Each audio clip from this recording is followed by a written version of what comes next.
புரட்சி தலைவர் மற்றும் புரட்சி தலைவியின் ஆசையோடு இன்றைக்கு ஒரு முக்கியமான நாள், அதுவும் எல்லாரோடையும் சேர்ந்து நான் இன்னைக்கு ஒரு நல்ல தகவலை உங்களுக்கு கொடுக்குறேன். ஏற்கனவே சொல்லியிருந்தேன், உங்களுக்கெல்லாம் சொல்லாமல் எதுவும் செய்ய மாட்டேன் அப்படின்னு. புரட்சி தலைவர் மக்களுக்காக ஒரு கட்சியை உருவாக்கினார். அதற்கு என்ன காரணம் அப்படின்னு பார்த்தீங்கன்னா, திமுக என்ற தீய சக்தியை வேறறுத்து தமிழக மக்களை காப்பாற்றுவதற்காக ஒரு இயக்கத்தை கண்டார். அந்த கட்சியை பொறுத்த வரைக்கும் ஏழைகளுக்காகவே உருவாக்கப்பட்டது. அவர் முதல் அவருடைய விசுவாசி, அவருடைய தொண்டர் அப்படின்னே சொல்லலாம். அவர் ஒரு கட்சியை ஆரம்பித்து வைத்திருந்தார். அந்த கட்சியில் புரட்சி தலைவர் தன்னை இணைத்து கொண்டு அவருடைய பயணத்தை தொடர்ந்தார். அமோகமாக அவர் வெற்றி பெற்று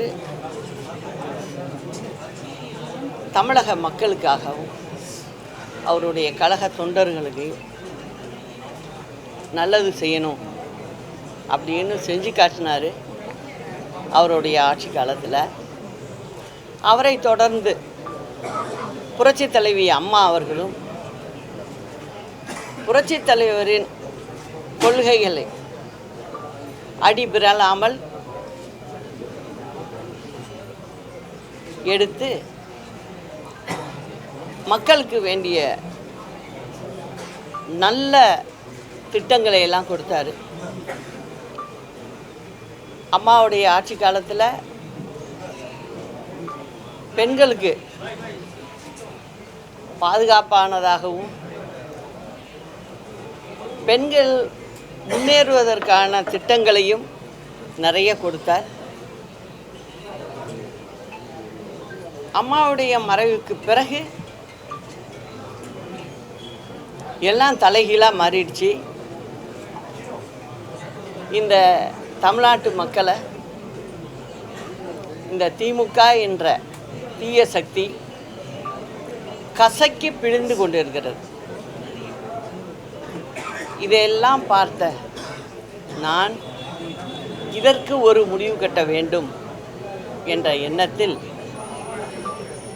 நானும் 24ஆம் தேதி அம்மா பிறந்த நாள் அன்னைக்கு ஒரு கழக கொடியை அறிமுகப்படுத்தினேன்.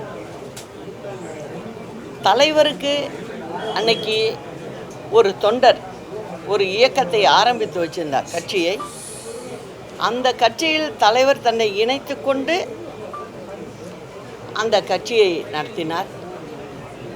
அதேபோல் எனக்கும் அந்த சூழ்நிலை வந்திருக்கிறது. ஒரு அம்மா மேலேயும் விசுவாசமாகும், தலைவர் மேலேயும் அம்மா மேலேயும் பற்றுள்ள ஒரு தொண்டர் ஒரு கட்சியை ஆரம்பித்திருக்கிறார். அவருடைய ஆரம்பித்த கட்சியை நான் என்னை இணைத்து கொண்டுள்ளேன்.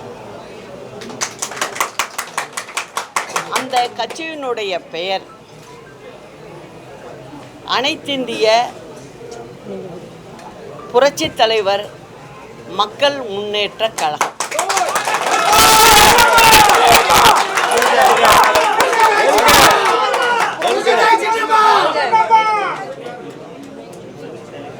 இந்த கட்சிக்கு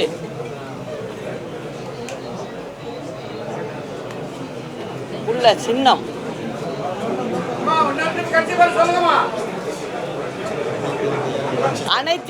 அனைத்திந்திய புரட்சி தலைவர் மக்கள் முன்னேற்ற கழகம். அதற்கு ஒதுக்கப்பட்ட இந்த சட்டமன்ற தேர்தலுக்கு தென்னந்தோப்பு சின்னம்.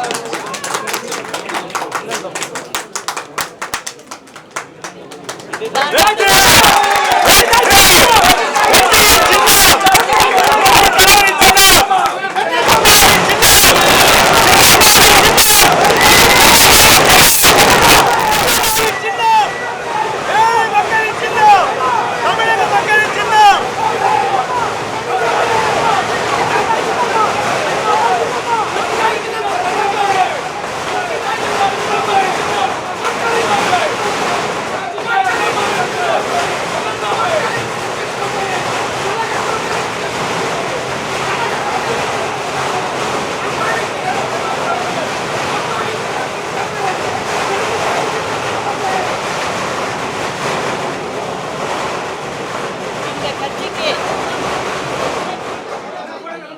தென்னந்தோப்பு இயற்கையாகவே எங்களுக்கு ஒரு நல்ல சின்னமாக அமைந்திருக்கு.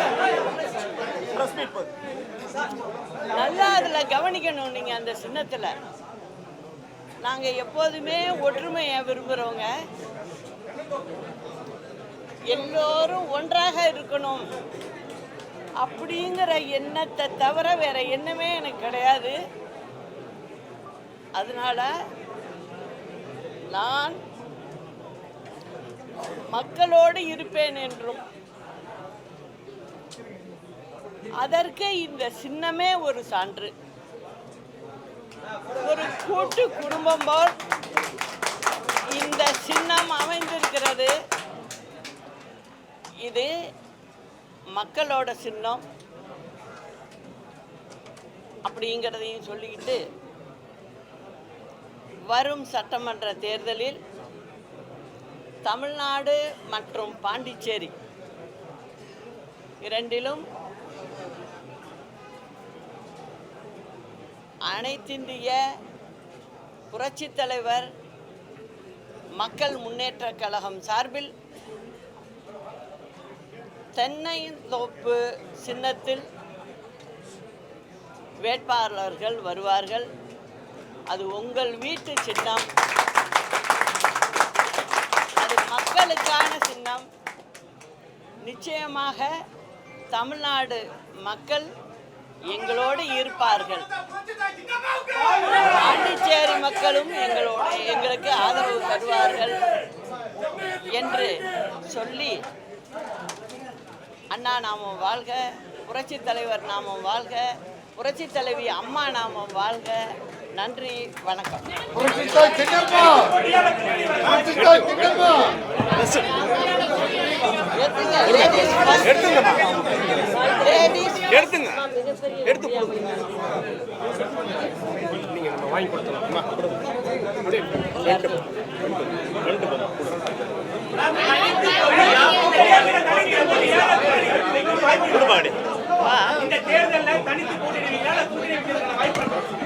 அதாவது நான் எங்க சின்னத்தை பார்த்தீங்களா?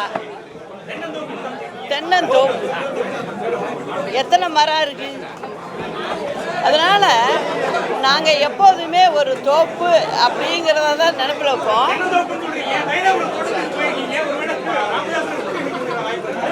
அதாவது சில பேர் பார்ப்பீங்க, யாருமே கூட்டணி வேணாம், யாருமே முக்கியஸ்தர்கள் கட்சியில் வேணாம் அப்படின்னு தனியாக போவாங்க. ஆனால் நாங்கள் அப்படி இல்லை. எங்களுடன் நிச்சயமாக எல்லோரும் நாங்கள் கூட்டணியோடு தான் நாங்கள் சந்திப்போம். நிச்சயம் தமிழ்நாட்டு மக்களுக்கு நல்லது நடக்கணும். எங்கள் கழக தொண்டர்கள் தலைவர் காலத்திலேருந்தே வந்தவங்க எல்லாருக்கும் பாதுகாப்பாகவும் தமிழக மக்களுக்கு பாதுகாப்பாகவும் நாங்கள் இருப்போங்கிறத நான் சொல்லிக்கிறேன். எப்போதுமே தனி மரம் தோப்பு ஆகாது. அது ஒரு நல்ல பழமொழி, நம்ம தமிழ்நாட்டு பழமொழி. அது அதற்கு ஏற்ப நாங்கள் தனி மரமாக வரலை, தோப்போட தான் வந்திருக்கோம். அந்த தோப்புங்கிறது எங்கள் கழக தொண்டர்கள் மற்றும் தமிழக மக்கள். இப்போ எடப்பாடி பழனிசாமி வந்து அவருக்கு எதிராக நீங்க எல்லாம் எதிராக இருந்தீங்க. இப்போ அவருக்கான இருந்த அந்த எதிர்ப்பெல்லாம் நீங்கிருச்சு, அவர் சாதிச்சுட்டாருன்னு சொல்றாங்க ஏடிஎம்கேல இருக்கவங்க எல்லாம். உண்மைதானா? நீங்க எப்படி பாக்குறீங்க? அது எல்லாம் இந்த 26 தேர்தலில் தெரியும்ல, யார் சாதிக்கிறாங்க யார் சாதிக்கலை அப்படிங்கிறது. விஜயுடன் கூட்டணி அமைப்பதற்கு வாய்ப்பு இருக்கு. நான் தான் சொல்லிட்டேனுங்க, அதாவது எங்களுடன் ஒரே கருத்துள்ள கட்சிகள் இணைந்து நாங்கள் செயல்படுவோம். சொல்லுங்க, இணைந்து செயல்படுவோம் எல்லாரோடையும். அதை நான் இப்போ சொல்லக்கூடாதுல்ல, தேர்தல் முடிஞ்சதும் ரிசல்ட் வந்ததும் எல்லாருமே பார்ப்போம்.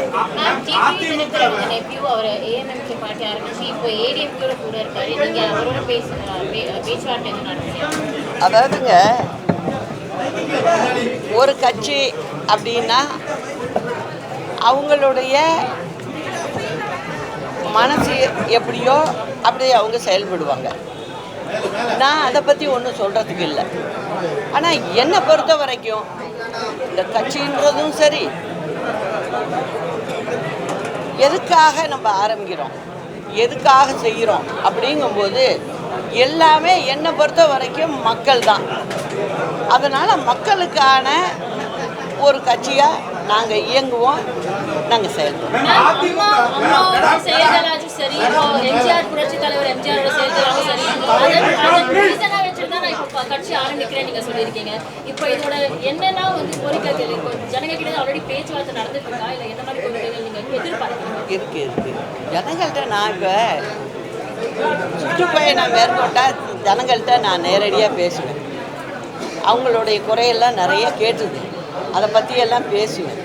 இன்னைக்கு திமுக ஆட்சி என்ன செஞ்சுக்கிட்டு இருக்கு, இன்னைக்கு இல்லை இந்த 5 ஆண்டு காலம் என்ன செஞ்சுக்கிட்டு இருந்தது அப்படிங்கிறத எடுத்து சொல்லுவேன். அந்த கடமை எனக்கு ரொம்ப இருக்குது, நான் செய்யணும். உங்களோட நிறைய பேர் வந்து சேர்ந்து நின்றுருக்காங்க. அம்மா இருக்கும்போது சரி, இப்போ ஓ பன்னீர்செல்வம் ஆகட்டும், டிடிவி தினகரன் ஆகட்டும், நிறைய பேர் அவங்களோட இணைந்து நின்றுருந்தாங்க. ஆனால் இப்போ எல்லாருமே வந்து அவங்க தனிப்படை ஒரு ரூட்ல போயிருக்காங்க. இப்போ இந்த மாதிரி யாராச்சும் அந்த குழுலேருந்து இங்கே வந்து சேர்க்க வாய்ப்பு இருக்கு? அதாவதுமா, நீங்களே சொல்லிட்டீங்க, உங்கள் கேள்வியிலே பதில் இருக்கு.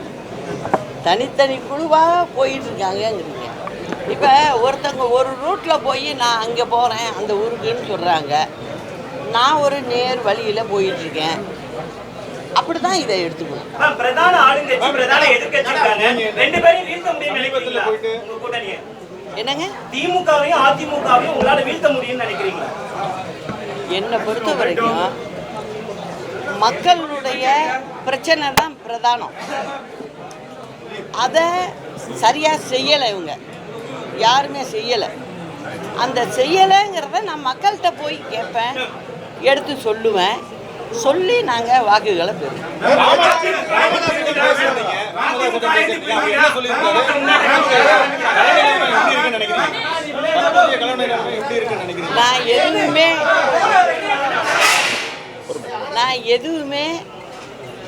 நான் உங்களுக்கெல்லாம் சொல்லியிருக்கேன், நான் ரொம்ப அவசரப்பட மாட்டேன், நிதானமாக தான் செய்வேன் அப்படின்னு சொல்லியிருந்தேன். இதை இப்போ இன்னைக்கே சொல்லிட்டேன், எங்களுடைய சின்னம் தென்னந்தோப்பு அப்படிங்கிறத சொல்லிட்டேன், கட்சியினுடைய பெயரையும் சொல்லிட்டேன். அதனால இனிமேல் எங்களுடைய பயணம் வெற்றி பயணமாக அமையும். அதுக்கு தமிழக மக்கள் பெரும் ஆதரவு கொடுப்பாங்க. ஏன்னா தமிழக மக்கள் நியாயத்தை பார்க்குறவங்க முதுகில் குத்த மாட்டாங்க. எதுவும் எதிரெதில் பேசக்கூடியவங்க நல்ல மனம் படைத்தவர்கள். அதனால் நல்ல தீர்ப்பை அவங்க கொடுப்பாங்கங்கிற நம்பிக்கை எங்களுக்கு இருக்கு.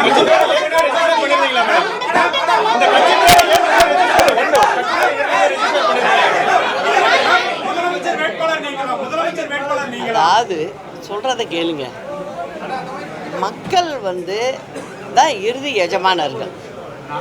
எத்தனை பேர் கட்சி வேட்பாளர் அறிவித்தாலும் இறுதி யார் கையில் இருக்குது? மக்கள் கையில் தான் இருக்குது.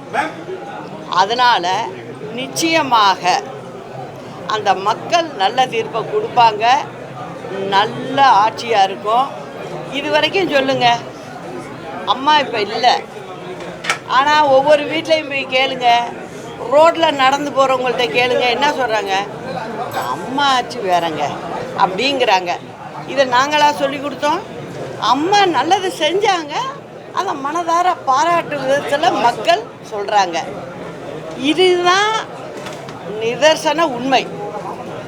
இதே போல் நடக்குங்கிறது தான் என்னுடைய எண்ணம்.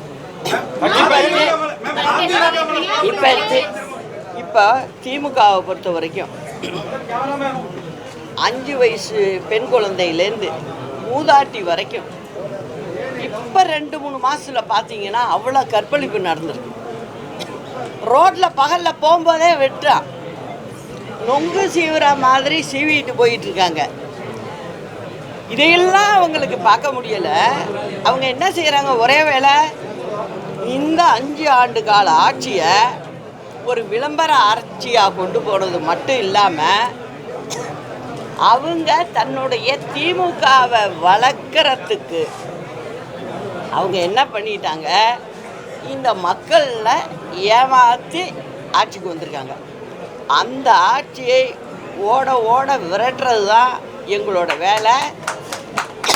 அதுக்கு தமிழ்நாட்டு மக்களும் எங்களோட சேர்ந்து ஏற்கனவே பதிவு செஞ்சிருக்கீங்களா?